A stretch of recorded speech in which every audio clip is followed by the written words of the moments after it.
Hello everyone, welcome back. आज हम solve करने वाले हैं आपका solve example number 9 from your text book, right. तो क्वेश्चन क्या दिया है पहले उसे पढ़ते हैं, समझते हैं, फिर सॉल्व करते हैं। तो let's read it from the first line. तो क्या कह रहे हैं वो, following is the receipt and payment account of Pranil sports club Pune and additional information given below. You are required to prepare income and expenditure account for the year ended 31 March 2019 and a balance sheet as on that date. तो आपको फिर से दो चीजें बनानी है, income and expenditure account बनाना है and balance sheet बनाना है, राइट। तो पहले हम फॉर्मेट को कंप्लीट करते हैं, फॉर्मेट ड्रॉ करते हैं, या आप भी मेरे साथ फॉर्मेट ड्रॉ करो, अपनी अपनी नोटबुक निकालो। तो फॉर्मेट हमारा इस तरह बनेगा। पहले हम क्या बनाएंगे, इनकम एंड एक्सपेंडिचर अकाउंट, ऊपर में लिखूंगा as usual in the books of Pranil sports club comma Pune. Next line पर इनकम एंड एक्सपेंडिचर अकाउंट, उसके नेक्स्ट लाइन पर for the year ended 31 March 2019, है कि नहीं। तो हमारा करंट ईयर इज 18-19, 31 मार्च 2019 को ईयर एंड हो रहा है, मतलब 18-19 is our current year. And साथ ही साथ नीचे हम क्या बनाएंगे, बैलेंस शीट बनाएंगे। बैलेंस शीट को जस्ट हम लिखेंगे balance sheet as on 31 March 2019। तो हमारा income and expenditure account ready हो गया, बैलेंस शीट रेडी हो गया, राइट। शायद आपका इतना फास्ट नहीं होगा, तो आप पॉज करो, फॉर्मेट रेडी करने के बाद फिर प्ले करो, राइट। तो फॉर्मेट रेडी हो गया सबका। फॉर्मेट रेडी करने के बाद हम आगे बढ़ते हैं, हम फिर से क्वेश्चन पे चलते हैं, क्वेश्चन को पढ़ते हैं, नेसेसरी आइटम्स के लिए टिक मार्क करते हैं एंड फिर सॉल्व करते हैं, राइट। अब यहां पर क्वेश्चन पूछने का तरीका देखो क्या है, आपको रिसिप्ट एंड पेमेंट अकाउंट दिया है जो कि करंट ईयर का है, एंड नीचे अगर आप देखोगे तो आपको एडिशनल इंफॉर्मेशन में 6 एडिशनल इंफॉर्मेशन दी हुई है। मतलब हमें सिर्फ receipt and payment account and additional information, इतनी दो ही चीजें दी हुई है क्वेश्चन में। यानी कि आपके पास क्वेश्चन में पिछले साल की बैलेंस शीट अवेलेबल नहीं है, राइट। अगर पिछले साल की बैलेंस शीट अवेलेबल नहीं है तो शायद क्वेश्चन में आपको पिछले साल के आइटम्स दिए होंगे। अगर दिए हैं तो वेरी गुड, नहीं दिया है तो भी वेरी गुड, है कि नहीं। अगर नहीं दिया तो हम ला नहीं सकते कहीं से। अगर दिए हैं तो जब हम सम सॉल्व करेंगे तो हम शुरुआत पिछले साल के या पिछले साल के जो आइटम्स है उनके साथ शुरू करेंगे, राइट। तो देखते क्या दिया है। तो रिसिप्ट एंड पेमेंट दिया है, तो am I interested in reading receipt and payment right now, answer is no. तो मैं क्या करूंगा, जो एडिशनल इंफॉर्मेशन है मैं एक एक करके उसे पढ़ूंगा, राइट। तो जो पहली एडिशनल इंफॉर्मेशन आपको उन्होंने दी है कि 50% donations are for building fund. वो कह रहे हैं कि डोनेशन में से 50% बिल्डिंग फंड के लिए है। तो वेयर इज माई डोनेशन। अगर आप रिसिप्ट्स में देखोगे तो सबको डोनेशंस दिख रहा है क्या सब्सक्रिप्शन के बाद, तो put a tick mark on donation, right. तो वो कह रहे हैं कि जो डोनेशन है उसमें से 50% इज फॉर बिल्डिंग फंड। तो मैं बिल्डिंग फंड मैं डोनेशन पे टिक मार्क कर रहा हूँ, right. Is it clear what I am saying. तो ये डोनेशंस हमें यहाँ से कट करने, जब सम सॉल्व करेंगे तो इसमें से 50% हमें कट करना पड़ेगा, और कहाँ ऐड करना पड़ेगा, बिल्डिंग फंड में। तो इसका मतलब शायद हमारे पास पिछले साल बिल्डिंग फंड था, तो था या नहीं था वो हमें कंफर्म करना पड़ेगा। कैसे कंफर्म करना पड़ेगा, तो नीचे जो एडिशनल इंफॉर्मेशन दिया, अगेन देखो यहाँ पर पिछले साल की बैलेंस शीट नहीं है, यानी कि पिछले साल के आइटम्स बैलेंस शीट में होते हैं वो हमारे पास नहीं दिख रहे हैं। तो we have to cross check in additional information कि क्या हमें पिछले साल के आइटम्स दिए हैं या नहीं। अगर पिछले साल बिल्डिंग फंड होगा तो ये जो डोनेशन है इसका 50% हमें पिछले साल के बिल्डिंग फंड में ऐड करना पड़ेगा। तो इसलिए मैं क्या करूंगा, क्रॉस चेक इन एडजस्टमेंट्स कि पिछले साल का बिल्डिंग फंड दिया है या नहीं दिया है। तो अगर मैं एडजस्टमेंट्स को या एडिशनल इंफॉर्मेशन को स्कैन करूंगा तो एडिशनल इंफॉर्मेशन 4 में उन्होंने कहा है following are the balances appeared in the books as on 1st April 2018। क्या कह रहे हैं, देखो वो कह रहे हैं कि following are the balances appeared in the books as on 1st April 2018, यानी कि साल के शुरुआत में उनके पास building fund 47,000, bank overdraft 32,000, land 1,50,000, sports material 30,000 and outstanding subscription 16-17 यानी कि लास्ट टू लास्ट ईयर के 2,500 आने बाकी थे, एंड 17-18 यानी कि लास्ट ईयर के 4,000 आने बाकी थे। करंट ईयर इज 18-19, है कि नहीं। यानी कि इसके पहले वाला साल बन गया 17-18, उसके पहले वाला साल बन गया 16-17। तो पिछले साल आपके पास बिल्डिंग फंड था, बैंक ओवरड्राफ्ट था, लैंड था, स्पोर्ट्स मटेरियल था, आउटस्टैंडिंग सब्सक्रिप्शन पिछले साल का, एंड उसके साथ साथ उसके पिछले साल का आउटस्टैंडिंग था। तो ये चीजें आपको एडिशनल इंफॉर्मेशन 4 में दी हुई है। तो इन्होंने आपको बैलेंस शीट नहीं दी है, बट उन्होंने ये बताया कि आपके पास पिछले साल या साल के शुरुआत में क्या था। तो ये हमारे सारे ओपनिंग आइटम्स है। Getting what I am saying. तो बस मैं क्रॉस चेक क्या करूंगा, उन्होंने एडजस्टमेंट 1 में कहा है कि 50% donation are for building fund, तो मैंने डोनेशंस पे टिक मार्क किया। मेरे पास पिछले साल बिल्डिंग फंड था क्या, तो यस इस एडिशनल इंफॉर्मेशन में मुझे दिख रहा है बिल्डिंग फंड मेरे पास 47,000 था, तो put a tick mark on building fund, right. तो ये एक टिक मार्क मैंने डोनेशन पे किया एंड उसका 50% मुझे बिल्डिंग फंड में ऐड करना है। तो जो पिछले साल का बिल्डिंग फंड है एडिशनल इंफॉर्मेशन नंबर 4 में मैं उस पर टिक मार्क कर रहा हूँ, राइट। चलते हैं ऑन दी सेकंड एडजस्टमेंट या सेकंड एडिशनल इंफॉर्मेशन। वो कह रहे हैं 70% of entrance entrance fees should be capitalise. तो सिंपल, एंट्रेंस फीस में से 70% काटने हैं और कैपिटलाइज यानी कि कैपिटल फंड में ऐड करने हैं। तो उसके लिए मैं क्या कर रहा हूं, रिसिप्ट्स में do have entrance fees, yes, तो put tick mark on entrance fees में सिंपली एंट्रेंस फीस पे क्या कर रहा हूं, एक टिक मार्क दे रहा हूं। तो सबने एंट्रेंस फीस पे टिक मार्क दिया, रिसिप्ट साइड में सबको डोनेशन के नीचे दिख रहा है एंट्रेंस फीस, तो put tick mark on entrance fees. इसके लिए और कुछ करने की जरूरत नहीं, क्यों, क्योंकि एंट्रेंस फीस कैपिटलाइज करना है, मतलब कैपिटल फंड में ऐड करना है। तो do it put tick mark on capital fund, answer is no, right. तो आगे बढ़ते हैं, नेक्स्ट एडिशनल इंफॉर्मेशन नंबर 3। तो क्या कह रहा है एडिशनल इंफॉर्मेशन 3 में, subscription ₹500 year 16-17 and 1000 for year 17-18 are still in arrears. तो वो कह रहे हैं कि पिछले साल के ₹1000 और उसके पिछले साल के ₹500 अभी भी एरियर्स में है।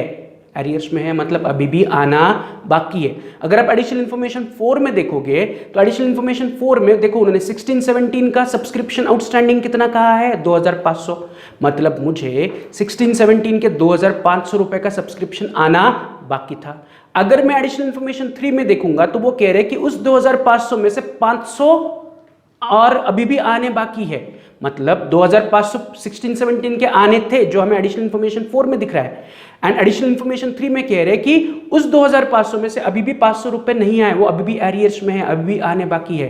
तो इसका मतलब है मुझे इस साल ₹2000 मिल गए होंगे। तो अगर इस साल मुझे 2000 मिल गए हैं तो रिसिप्ट्स में दिख रहा है क्या 2000, तो देखो टू सब्सक्रिप्शन 16-17 सबको 2000 दिख रहा है क्या। इसका सिंपल लॉजिक है, यहाँ पर 16-17 के सब्सक्रिप्शन की 3 एंट्रीज दिख रही है। तो उसका हमें करना क्या है, तो मैं फिर से आपको ये रिपीट कर रहा हूँ कि उन्होंने क्या दिया एग्जैक्टली और हमें करना क्या है, इसको समझना कैसे है, ये उसको देखना कैसे है, राइट। तो ध्यान से सुनो। तो देखो फिर से एडिशनल इंफॉर्मेशन नंबर 4 सबके सामने है, एडिशनल इंफॉर्मेशन 4। एडिशनल इंफॉर्मेशन 4 में वो कह रहे हैं outstanding subscription 16-17 is 2500। Additional information 4 is about the साल के शुरुआत में क्या था, राइट। तो साल के शुरुआत में, करंट ईयर के शुरुआत में हमें 16-17 यानी कि पिछले साल के 2500 सब्सक्रिप्शन आने बाकी थे, राइट। एडिशनल इंफॉर्मेशन 3 में वो कह रहे हैं कि उस 2500 में से 500 अभी भी पेंडिंग है, 500 अभी भी पेंडिंग है, getting what I am saying. तो 2500 में से 500 अभी भी पेंडिंग है, तो इसका मतलब 2000 मुझे इस साल मिल गया होगा। तो वो इंफॉर्मेशन कहाँ है, तो वो रिसिप्ट्स में मुझे दिख रहा है सब्सक्रिप्शन 16-17 2000। तो मैं करूंगा क्या, तो मैं सिंपली एक काम करूंगा, पिछले साल कितना आना बाकी था 2500, तो मैं जो एडिशनल इंफॉर्मेशन 4 में 2500 है उन्हें मैं कैंसल आउट कर रहा हूं, क्योंकि 2500 आने थे, 2000 मिल गए, तो ये 2000 को कैंसिल आउट कर रहा हूं। तो 2500 कैंसिल आउट हो गए, पिछले एडिशनल इंफॉर्मेशन 4 वाले जो उन्होंने साल की शुरुआत वाली इंफॉर्मेशन दी थी, तो वो 2500 मैंने कैंसिल किए, उसके अगेंस्ट मैंने रिसिप्ट्स के 2000 कैंसिल किए कि 2500 में से 2000 मिल गए, पेंडिंग कितने हैं 500, तो बस वो ऑटोमेटिकली एडिशनल इंफॉर्मेशन 3 में उन्होंने दे दिया। अगर ये नहीं देते तो मुझे 500 रुपए साइड में लिख के रखने पड़ते, जैसे हमने इससे पहले वाले क्वेश्चंस में किया था, याद है आपको। तो वही मैं यहां पर फॉलो कर रहा हूं, बट इस बार उन्होंने आपको बता ही दिया कि इस साल 500 रुपए अभी भी 16-17 के आने बाकी है, तो मुझे दिख भी रहा है एंड वो बता भी रहे हैं, राइट। तो मेरा काम थोड़ा सा आसान हो गया। तो व्हाट आई एम डूइंग, मैं 16-17 का जो सब्सक्रिप्शन एडजस्टमेंट नंबर 4 में दिया है आपको, एडिशनल इंफॉर्मेशन 4 में सबको दिख रहा है 2500, उसको मैंने कैंसिल आउट किया क्योंकि उसमें से 2000 मिल गए, तो 2000 भी कैंसिल आउट हो गया। तो 2500 में से 2000 मिल गए, तो अभी भी पेंडिंग कितना है 500, वो कहां दिख रहा है, वो एडिशनल इंफॉर्मेशन 3 में उन्होंने आपको दिया हुआ है, राइट। तो when I will do accounting में ये 500 रुपए की एंट्री करूंगा, 2000 कैंसिल हो गए, 2500 कैंसिल हो गए, I will just right 500 in my accounting जब हम सम सॉल्व करेंगे।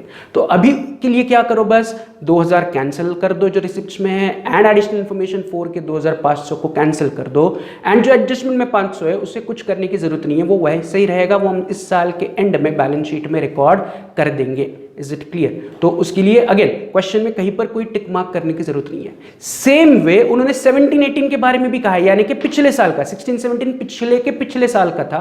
तो अगर आप एडिशनल इंफॉर्मेशन 4 में देखोगे तो उन्होंने कहा है आपको कि 17-18 के 4000 आने बाकी थे, 17-18 के कितने आने बाकी थे 4000, राइट। एंड एडिशनल इंफॉर्मेशन 3 में देखोगे तो वो कह रहे हैं कि उस 4000 में से 1000 अभी भी पेंडिंग है।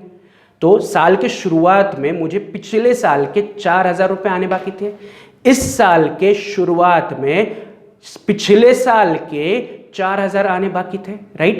एंड एडिशनल इंफॉर्मेशन 3 में कह रहे कि अभी भी इस साल के एंड में हमें ऐसा पता चला कि उस 4 में से 1000 आने बाकी है, मतलब 3000 मिल गए। तो 3000 मिल गए तो कहां मिले, तो रिसिप्ट्स में देखो 17-18 के मुझे 3000 मिल गए। तो मैं सिंपली फिर से क्या करूंगा, जो एडिशनल इंफॉर्मेशन 4 में कितने बता रहे थे आना बाकी था, 4000 में उसे कैंसिल आउट कर दूंगा, 4000 कैंसिल हो गए।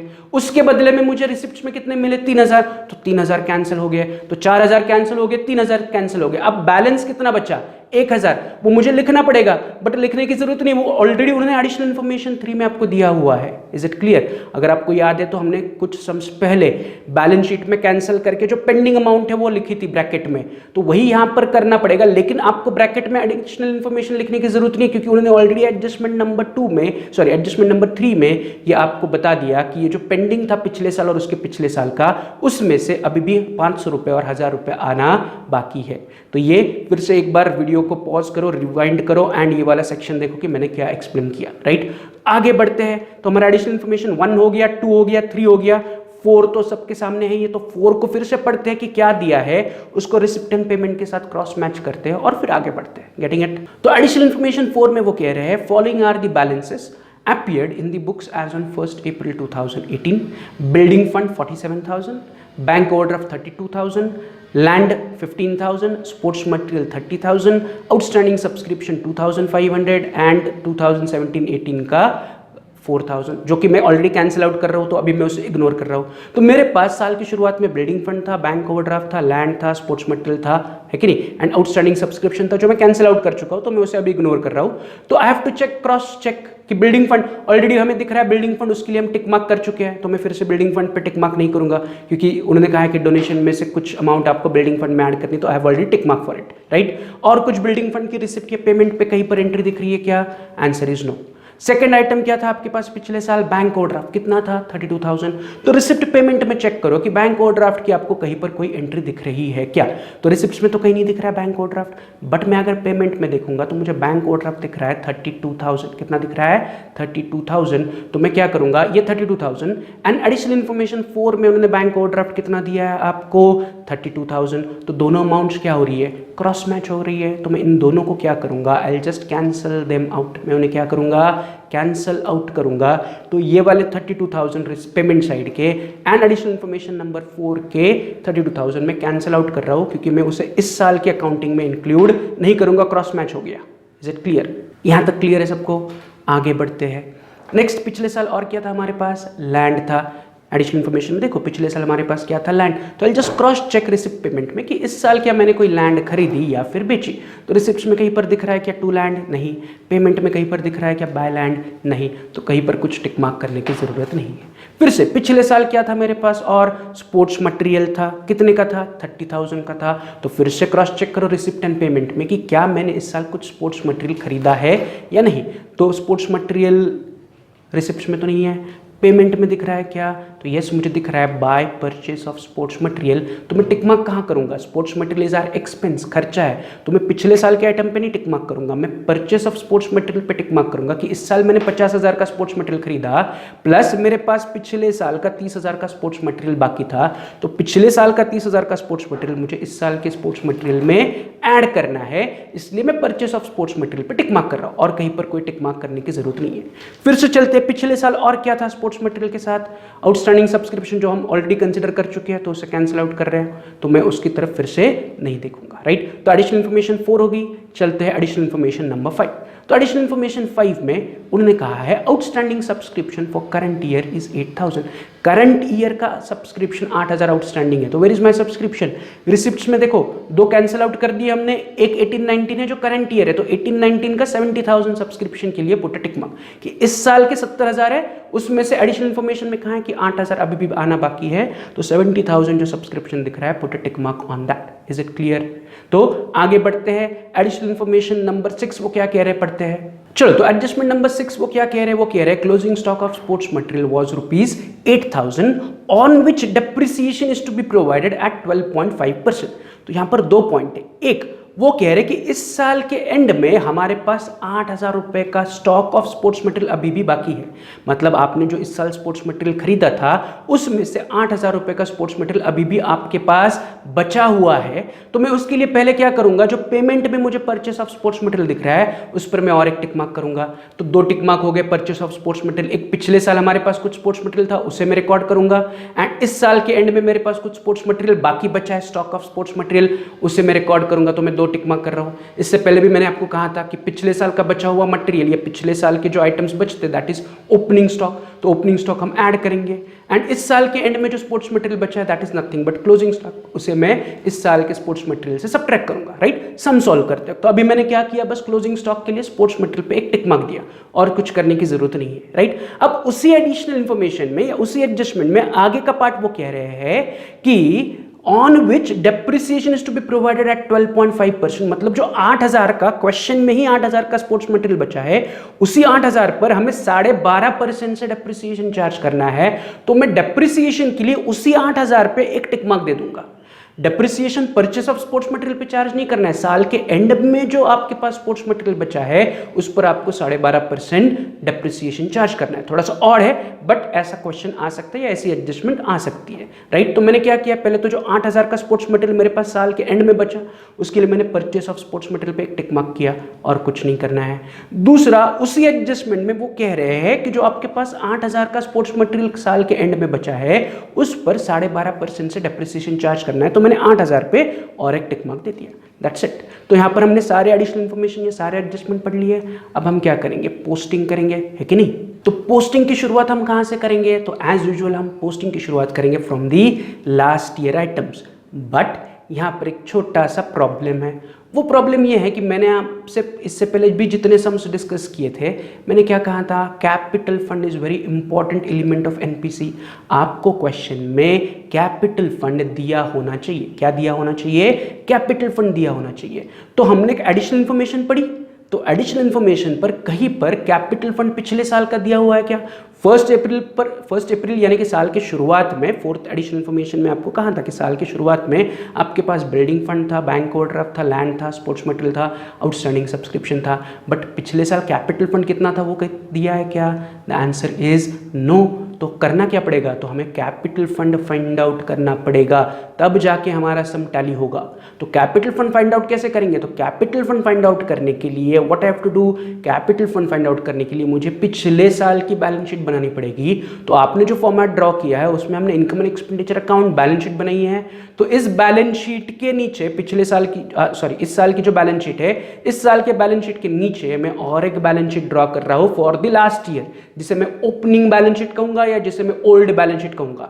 तो जो हमने पहले बैलेंस शीट ड्रॉ की थी that is my new balance sheet या इस साल की बैलेंस शीट। अब मैं एज अ वर्किंग नोट एक और बैलेंस शीट ड्रॉ कर रहा हूं as a working note to find the capital. तो ये पिछले साल की बैलेंस शीट में ड्रॉ कर रहा हूं to find the capital fund, जिसे मैं कहूंगा balance sheet as on 1 April 2018, right. Liability amount, assets amount. But this is my working note. अब ये बैलेंस शीट में क्यों बना रहा हूं, ये बैलेंस शीट में बना रहा हूं to find out previous year capital, is it clear, या to find out capital fund, is it clear, right. आगे बढ़ते, अब करना क्या है, तो सबका फॉर्मेट रेडी हो गया। तो फॉर्मेट में हमने 3 चीजें बनाई, एक इनकम एंड एक्सपेंडिचर अकाउंट बनाया, राइट। दूसरा हमने इस साल की बैलेंस शीट बनाई और एक पिछले साल की बैलेंस शीट बनाई। तो इतना फॉर्मेट सबका रेडी है, आगे बढ़े।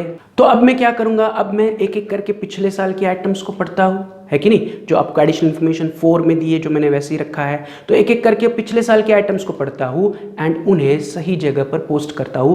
अब बस आपको इतना याद रखना है कि जो पिछले साल का आइटम है वो मुझे पिछले साल के पुराने बैलेंस शीट में भी रिकॉर्ड करने पड़ेंगे, क्योंकि मैं यहाँ पर पिछले साल की बैलेंस शीट बना रहा हूँ। So if any item is of previous year I have to write it in the previous year balance sheet also, right. And उसके साथ साथ अगर कोई फिक्स्ड एसेट्स या एसेट्स है तो मुझे इस साल के बैलेंस शीट में लिखने पड़ेंगे। तो कैसे करते हैं देखते हैं, लेट्स सी। तो एडिशनल इंफॉर्मेशन 4 में जो पहला आइटम उन्होंने दिया है, तो पहला आइटम क्या दिया उन्होंने, बिल्डिंग फंड दिया हुआ आपको।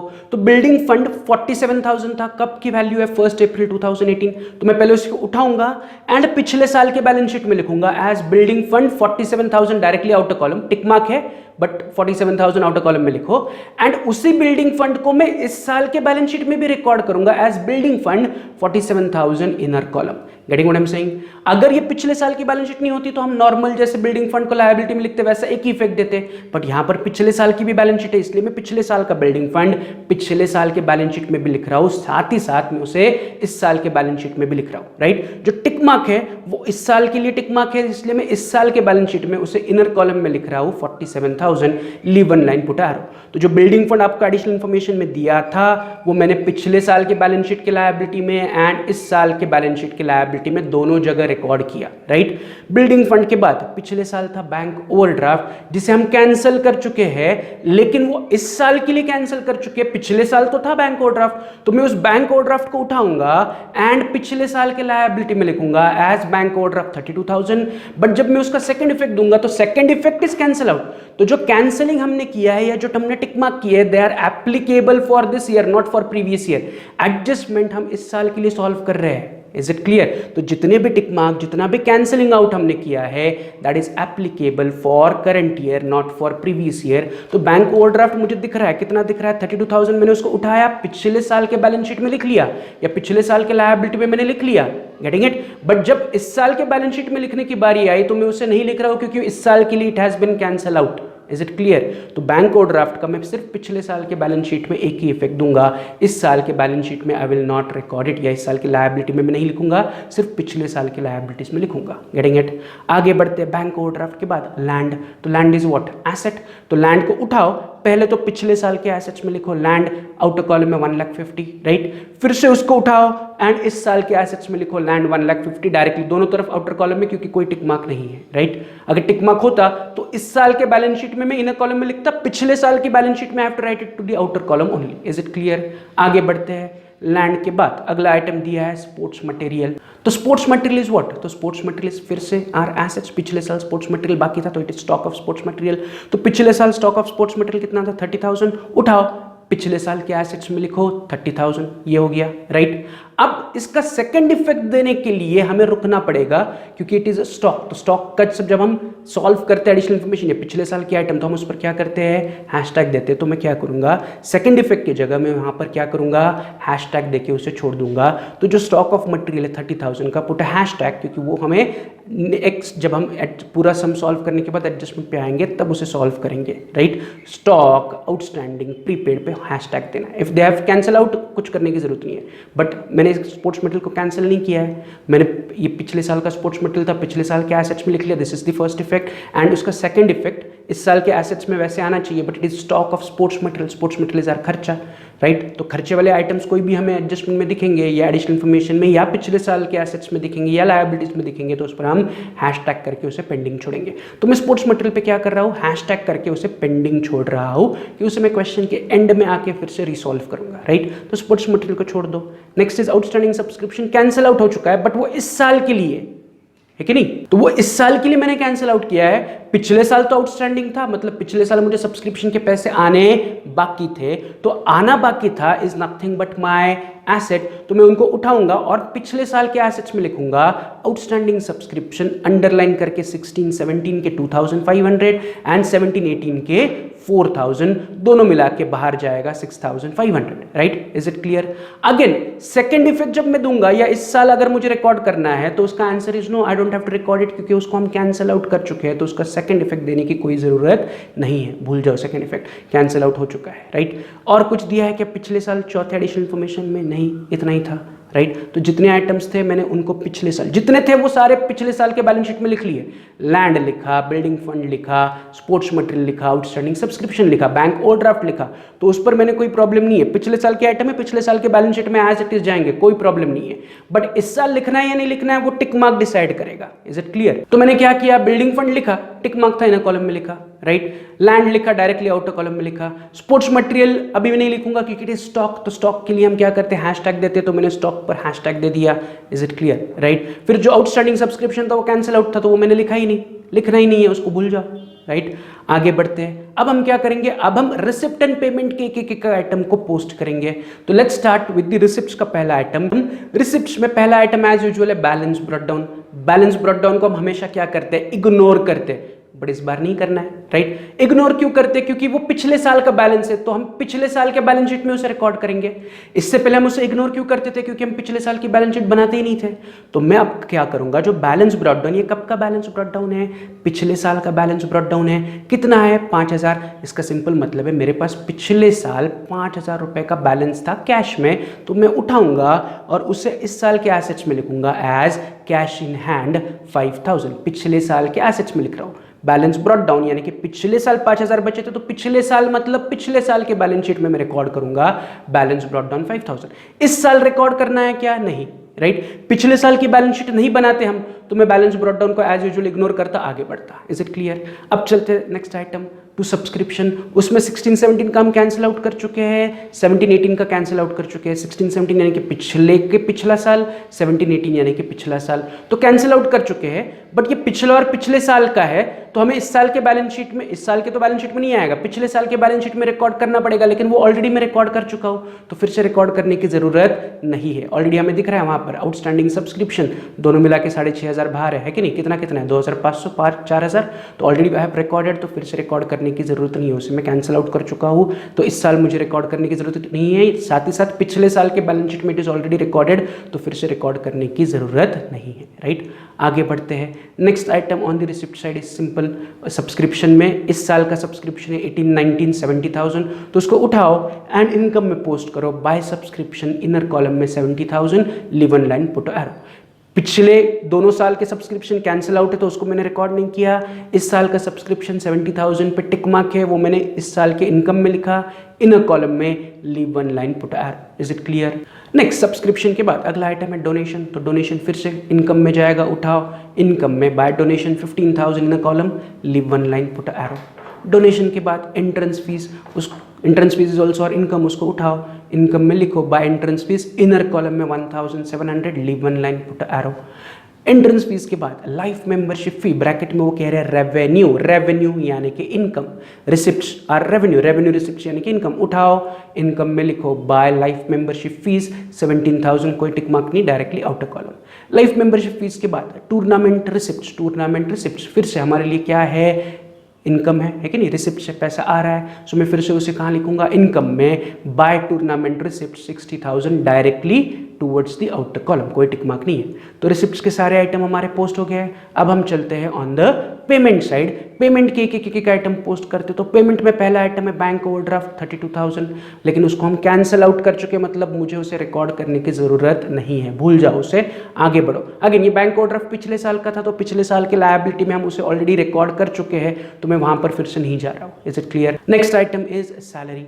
तो सैलरी इज व्हाट? सैलरी हम दे रहे हैं, तो सैलरी इज माय खर्चा, इट इज पेमेंट, खर्चा, सैलरी दे रहे हैं, तो उठाओ खर्चे में लिखो to salary 10,000 outer column. Salaries के बाद अगला आइटम है इलेक्ट्रिसिटी चार्जेस। तो इलेक्ट्रिसिटी चार्जेस भी हमने इससे पहले कहा है कि खर्चे, सिंपल है सारे आइटम्स। इलेक्ट्रिसिटी चार्जेस खर्चा, उठाओ खर्चे में लिखो to electricity charges 4,000, right, tick mark नहीं, आउटर कॉलम। इलेक्ट्रिसिटी चार्जेस के बाद म्यूनिसिपल टैक्सेस, उठाओ खर्चे में लिखो टू म्यूनिसिपल टैक्सेस 2,700। उसके बाद purchase of sports material, sports material हमेशा खर्चा होगा। स्पोर्ट्स इक्विपमेंट इज एसेट्स या sports instruments are assets, but sports material is खर्चा, ये हमने ऑलरेडी डिस्कस किया हुआ है, राइट। तो इक्विपमेंट एंड मटेरियल में अंतर समझो। Equipment is asset, material is expense. तो स्पोर्ट्स मटेरियल मेरे लिए खर्चा है, तो खर्चे में मैं लिखूंगा to purchase of sports material, inner column 50,000, leave 3 lines, put arrow. Sports material के बाद अगला आइटम है जनरल एक्सपेंसेस, नाम ही है खर्चा, उठाओ खर्चे में लिखो to general expenses 500। Next is billiard expense, नाम में ही है खर्चा, उठाओ खर्चे में लिखो टू बिलियर्ड एक्सपेंसेस 3,000। उसके बाद है रिपेयर्स टू ग्राउंड, नाम में ही है खर्चा, रिपेयर्स के लिए हमें पैसे खर्च करने पड़ेंगे, तो उठाओ खर्चे में लिखो टू रिपेयर्स टू ग्राउंड 500।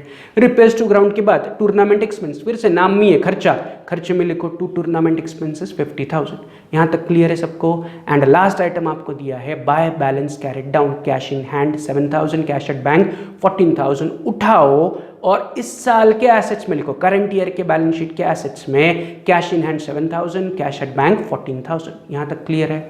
मतलब हमारा रिसिप्ट एंड पेमेंट का पोस्टिंग हो गया। अब हम क्या करेंगे, अब हम नीचे दिए हुए एडजस्टमेंट्स को या एडिशनल इन्फॉर्मेशन को एक एक करके सॉल्व करेंगे, starting with the first additional information. तो पहली एडिशनल इन्फॉर्मेशन वो दे रहे हैं 50% of donations are for building fund.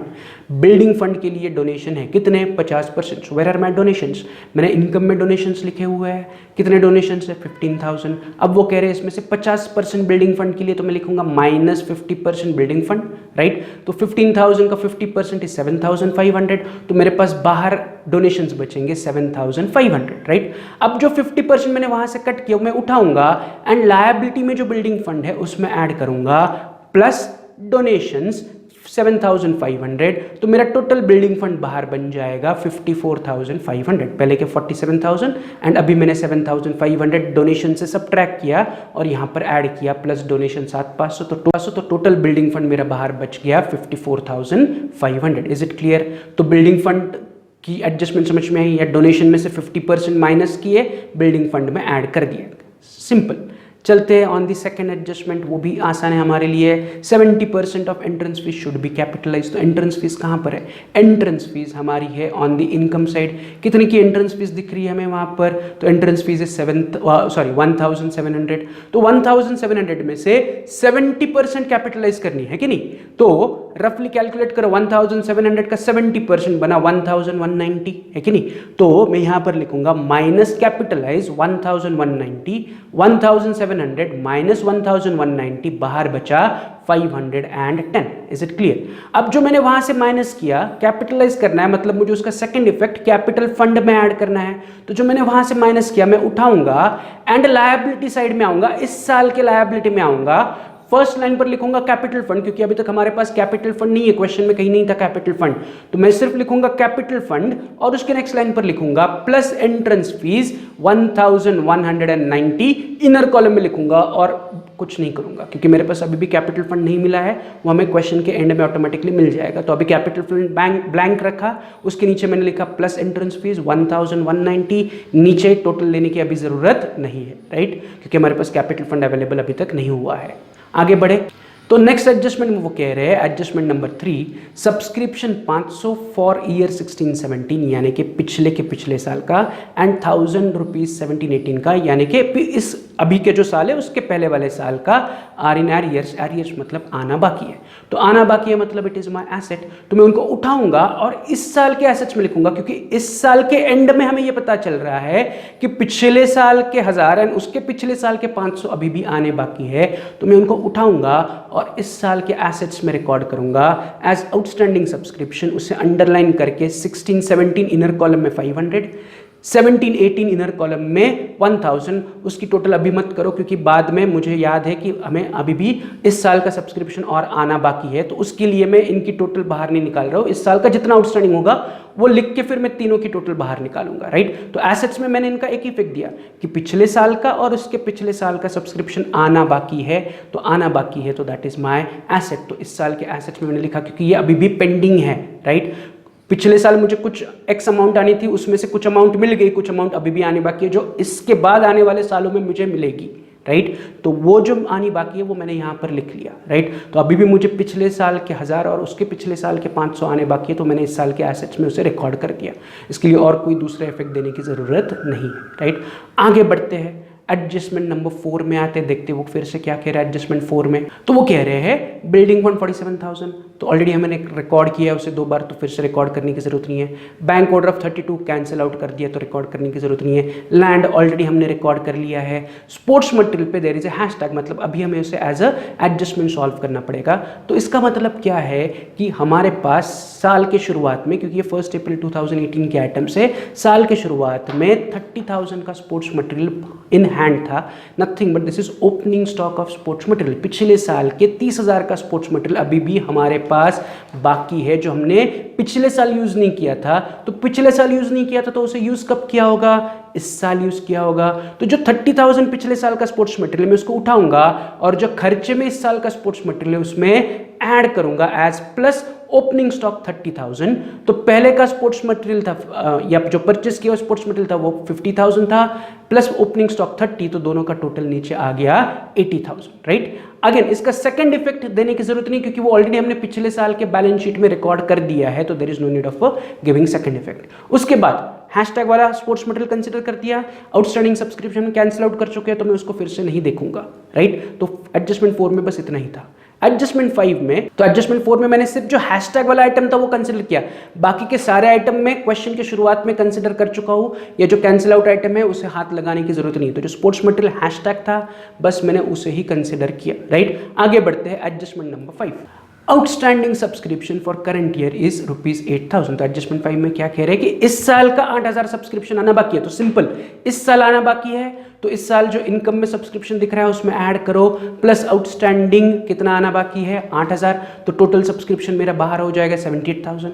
अब 8,000 इस साल का आना बाकी है, मतलब एसेट है, आना बाकी मतलब एसेट, तो मैं इस साल के एसेट्स में ऑलरेडी आउटस्टैंडिंग सब्सक्रिप्शन की 2 एंट्रीज दिख रही है, उसके नीचे मैं लिखूंगा 18-19 के 8,000, तो तीनों मिला के टोटल आउटस्टैंडिंग सब्सक्रिप्शन बचेगा 9,500। इसका सिंपल मतलब है कि इस साल के एंड में मुझे इस साल के 8,000, पिछले साल के 7,000 और उसके पिछले साल के 500 रुपए आने बाकी है, तो ऐसे टोटल मुझे 9,500 रुपए आने बाकी है। Is it clear, right. तो वो मुझे दिख रहा है ऑन दी एसेट साइड। तो यहां तक आउटस्टैंडिंग सब्सक्रिप्शन तो हो गया, यानी कि एडजस्टमेंट नंबर 5 का मैंने डबल इफेक्ट दे दिया। अब चलते हैं on the adjustment number 6, right. क्या कहा है, थोड़ी सी ऑड एडजस्टमेंट है बट ऐसी आ सकती है, तो उसको थोड़ा सा ध्यान से समझो। तो व्हाट आर दे सेइंग, वो कह रहे हैं closing stock of sports material was 8,000। अभी बस उतना ही समझो। तो हमारे पास साल के एंड में क्लोजिंग स्टॉक यानी कि करंट ईयर के एंड में 8,000 का स्पोर्ट्स मटेरियल इन हैंड है, तो हमारे पास closing stock is of 8,000 of sports material. तो मैं क्या करूंगा, पहले उसे उठाऊंगा, राइट। इस साल जो खर्चे में मुझे स्पोर्ट्स मटेरियल दिख रहा है उससे माइनस करूंगा, फिर से वही लॉजिक, ओपनिंग स्टॉक मैंने ऐड किया है, क्लोजिंग स्टॉक माइनस किया, तो closing stock of sports material से माइनस करूंगा एज माइनस क्लोजिंग स्टॉक 8,000, तो 80 माइनस 8 बाहर बचे 72,000। ये पहला इफेक्ट हुआ। अब क्लोजिंग स्टॉक का सेकंड इफेक्ट, साल के एंड में, करंट ईयर के एंड में मेरे पास 8,000 रुपए का स्टॉक बाकी है, तो उसको मैं उठाऊंगा और इस साल के एसेट्स में लिखूंगा closing stock, but inner column में 8,000, क्योंकि वहां पर देखोगे तो there is a tick mark, तो इसलिए मैं इस साल के एसेट्स में लिखते वक्त उसे इनर कॉलम में लिख रहा हूं 8,000, क्योंकि उन्होंने उसी एडजस्टमेंट में आगे कहा है कि on which depreciation is to be provided at 12.5%। तो जो 8,000 स्टॉक मैंने स्पोर्ट्स मटेरियल का एसेट्स में लिखा, अब मैं उसे 8,000 अंदर लिख रहा हूं, क्योंकि मुझे अभी इस पर डेप्रिसिएशन भी चार्ज करना है। क्यों, क्योंकि वो कह रहे हैं, राइट। तो इसमें हमें ज्यादा सोचने की जरूरत नहीं, वो कह रहे हैं इस 8,000 को डेप्रिसिएट करो तो डेप्रिसिएट करो, राइट। क्यों, कैसे, क्यों कहा है, वी डोंट नो। वो कह रहे हैं 8,000 का स्टॉक है, उसे 12.5% से डेप्रिसिएट करो, तो मैं डेप्रिसिएट करूंगा। तो मैंने पहले क्या किया, 8,000 का क्लोजिंग स्टॉक मटेरियल से माइनस किया और सेकंड इफेक्ट एसेट्स में जैसे मैं देता हूं वैसे दे रहा हूं, राइट। बट मैं अंदर लिख रहा हूं क्योंकि मुझे उस पर डेप्रिसिएशन माइनस करना है, तो मैं रफली कैलकुलेट करूंगा 8,000 का 12.5%, अगर 8,000 का 12.5% कैलकुलेट करोगे तो इट इज 1,000, तो वो 1,000 उठाऊंगा एंड स्पोर्ट्स मटेरियल से माइनस करूंगा एज माइनस डेप्रिसिएशन 1,000, तो मेरा स्पोर्ट्स मटेरियल बाहर बचेगा 7,000। Is it clear. तो स्पोर्ट्स मटेरियल बाहर बचे 7,000, 8,000 माइनस डेप्रिसिएशन 1,000, 7,000 बाहर गए। अब ये जो डेप्रिसिएशन है, नॉर्मली डेप्रिसिएशन का हम सेकंड इफेक्ट कहां देते हैं, खर्चे में, तो वही करना है, उठाओ एंड इनकम एंड एक्सपेंडिचर के एक्सपेंसेस साइड में रिकॉर्ड करो to depreciation directly outer column में 1,000, या you can write to depreciation on sports material directly outer column में 1,000, राइट। तो यहां पर हमारा एडिशनल इन्फॉर्मेशन 6 का भी डबल इफेक्ट हो गया, एक्चुअली डबल नहीं 4 हुए, क्योंकि वो एक ही एडजस्टमेंट में 2 था, एक 8,000 का स्टॉक था उसका मैंने डबल इफेक्ट दिया, एंड दूसरा उसी एडजस्टमेंट में कहा था कि स्पोर्ट्स मटेरियल के स्टॉक पे 12.5% से डेप्रिसिएशन चार्ज करो, तो डेप्रिसिएशन का डबल इफेक्ट हो गया। Is it clear. तो 6th एडजस्टमेंट में 2 हिस्से थे एडजस्टमेंट के, 8,000 का स्टॉक अलग और उस स्टॉक का 12.5% का डेप्रिसिएशन अलग, तो वो दोनों मैंने सॉल्व कर लिया, यानी कि हमारे सारे एडजस्टमेंट कंप्लीट हो गए, साथ ही साथ हैशटैग वाले आइटम्स भी कंप्लीट हो गए। तो अब हम क्या करेंगे, एक एक करके बुक्स ऑफ अकाउंट्स को क्लोज करेंगे, लेकिन स्टार्टिंग विद पिछले साल की बैलेंस शीट, क्योंकि मुझे अभी भी क्वेश्चन में पिछले साल का कैपिटल फंड कितना है वो पता नहीं है। So what I have to do is I have to find out पिछले साल कितना कैपिटल फंड था। तो वो कैपिटल फंड फाइंड आउट करने के लिए मैं क्या करूंगा, पिछले साल की जो बैलेंस शीट है उससे बैलेंस करूंगा, राइट। तो सब लोग पिछले साल के बैलेंस शीट में आ जाओ। सबके पास बैलेंस शीट में अभी इतनी एंट्रीज दिख रही है, क्या क्या है, लैंड है, स्पोर्ट्स मटेरियल है, आउटस्टैंडिंग सब्सक्रिप्शन है, कैश इन हैंड है, लायबिलिटीज में building fund and bank overdraft है। तो इसको बैलेंस करते हैं, राइट। इसको बैलेंस करते हैं मतलब जैसे हम रेगुलर क्लोज करते हैं बुक्स ऑफ अकाउंट्स को, वैसे ही क्लोज करेंगे। तो मैं एसेट्स की टोटल उसकी ले रहा हूं फर्स्ट। तो एसेट्स में जितनी भी आइटम्स हैं उसकी टोटल आ रही है 1,91,500। लायबिलिटी में 2 एंट्रीज है 47,000 एंड 32,000, दोनों को ऐड करेंगे तो टोटल आएगी 79,000, है ना। तो एसेट्स की टोटल ज्यादा है, लायबिलिटीज की टोटल कम है, तो मैं दोनों तरफ टोटल में 1,91,500 लिखूंगा एंड 1,91,500 माइनस 79,000 का डिफरेंस मुझे मिल रहा है 1,12,500। This difference is nothing but my capital fund. उस डिफरेंस को मैं उठाऊंगा, पिछले साल के बैलेंस शीट के फर्स्ट लाइन पर लिखूंगा 1,12,500 स्टार, यानी कि ये मेरा बैलेंसिंग फिगर है एंड उसे मैं लिखूंगा एज कैपिटल फंड, राइट। तो कैपिटल फंड मिला सबको। तो कैपिटल फंड मिलने के लिए मैंने पिछले साल की बैलेंस शीट बनाई थी, तो जब हमने बैलेंस शीट क्लोज की तो पिछले साल की बैलेंस शीट टैली नहीं हुई। There is a difference. कितने का डिफरेंस है? 1,12,500।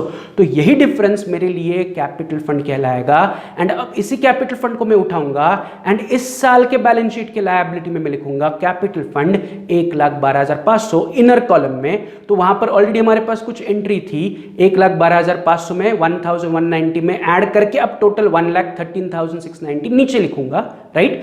अब मैं फिर से चलता हूं इनकम एंड एक्सपेंडिचर अकाउंट में। अब हम जो रेगुलर करते थे, इनकम एंड एक्सपेंडिचर को क्लोज करूंगा, सरप्लस है या डेफिसिट है वो फाइंड आउट करूंगा, फिर वो सरप्लस या डेफिसिट जो आया वो मैं कैपिटल फंड में ऐड या सबट्रैक्ट करूंगा एंड फिर इस साल के बैलेंस शीट में टैली करूंगा। अभी इस साल की बैलेंस शीट टैली नहीं करनी है, तो सबसे पहले हम क्या करते हैं, चलते हैं इनकम एंड एक्सपेंडिचर अकाउंट पे, उसे टैली करते हैं या उसे बैलेंस करते हैं। तो उसका बैलेंसिंग का काम मैं आपको दे रहा हूं। फिर से वीडियो को पॉज करो, बैलेंस शीट टैली करने तक सम को सॉल्व करो, इनकम एंड एक्सपेंडिचर क्लोज करो, डेफिसिट सरप्लस फाइंड आउट करो, फिर उस डेफिसिट या फिर सरप्लस मिलेगा उससे कैपिटल फंड में, इस साल के कैपिटल फंड में ऐड या माइनस करो एंड बैलेंस शीट टैली करो। पिछले साल की बैलेंस शीट ऑलरेडी हमने क्लोज कर दी, तो उसको फिर से हाथ लगाने की जरूरत नहीं है, राइट। तो जैसे हम रेगुलरली सम को क्लोज करते हैं वैसे क्लोज करो। वीडियो को 5 मिनट के लिए पॉज करो, देखो आपका बैलेंस शीट इस साल का टैली हो रहा है या नहीं, राइट। तो पॉज द वीडियो।